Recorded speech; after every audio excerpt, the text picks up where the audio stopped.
เดี๋ยวเราจะปรับเปลวไฟแบบนี้นะครับแบบเนี้ยถ้าเกิดว่ามันออกสีส้มแบบเนี้ย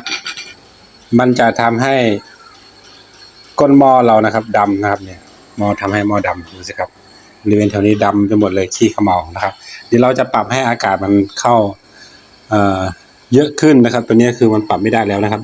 ตัวเนี้ยมันสกปรกมากนะครับนี่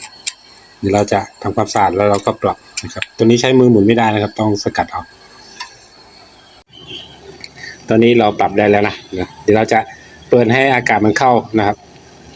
โดยการคลายตัวนี้ออกนะครับคลายตัวนี้ออกให้มันห่างขึ้นอากาศมันจะเข้าเยอะขึ้นเปลวไฟมันก็จะออกสีเขียวนะครับถ้าเกิดว่าอากาศมันเข้าเยอะเกินไปเนี่ยบางรูเนี่ยมันจะแก๊สมันจะไม่ออกนะก็คือเราก็ปรับให้พอดีนะแต่ว่าถ้าเกิดว่าเราให้อากาศมันเข้าน้อยเนี่ยมันเปลวไฟมันจะออกเป็นสีส้มเยอะเกินมันจะทำให้ก้นหม้อดำเนี่ยประมาณนี้พอ